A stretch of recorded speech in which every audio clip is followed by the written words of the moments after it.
Hi Irfan. Hi. ಏನ್ ಇರ್ಫಾನ್, ಏನ್ ಸಮಾಚಾರ? ಹೇಳ್ಬೇಕು. ಯಾಕೆ ಇಲ್ಲಿ? ಇಲ್ಲೇ ಬಂದಿದ್ದಪ್ಪ ಸುಮ್ಮನೆ. ಹೌದಾ? ಇಲ್ಲೇ ಟೀ ಅಂಗಡಿ ಐತೆ, ಅದಕ್ಕೆ ಖುಷಿ ಟೀ ಹೇಳ್ಬಾ. ಹಾ ನಡೀರಿ. ಬಾ. ಹಾ ಮತ್ತೇನ್ ಸಮಾಚಾರ? ಹೇಳ್ಬೇಕು. ನಾನೋಗಿ ಟೀ ತಗೊಂಬರ್ತೀನಿ. ಈ ನನ್ನ ಮಕ್ಕಳು ದಿವಸ ನನಗೆ ಬೆಲ್ಟ್ ಆಗ್ತದೆ. ಕಡಿಮೆ ಮಾಡ್ತೀನಿ ರೀ, ಹೊರಗೆ ಮಾಡ್ತೀನಿ. ಅಣ್ಣ ಒಂದು ಟೀ. ಮೊನ್ನೆ ತಾನೆ ಪಿಯುಸಿ ಮುಗ್ಸವ್ರೆ, ಊರ್ ಹಾಡು ಮಾಡೋದಕ್ಕೆ ರಿಸರ್ಚ್ ನಡ್ಸವ್ರೆ. ಹೆಂಗೆ ಹಾಡಿದರು ಬಾಯಿ ನೋಯ್ತವೆ, ಇನ್ನು ಕೇಳಿದರೆ ಕಿವಿ ಹೋಯ್ತವೆ. ಹೆಂಗೆ ಹಾಡಿದರು ಬಾಯಿ ನೋಯ್ತವೆ, ಇನ್ನು ಕೇಳಿದರೆ ಕಿವಿ ಹೋಯ್ತವೆ.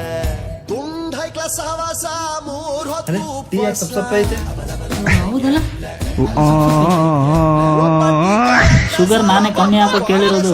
ಶುಗರ್ ತಿಂದ್ರೆ ಒಳ್ಳೇದಲ್ಲ. ಹೌದಾ?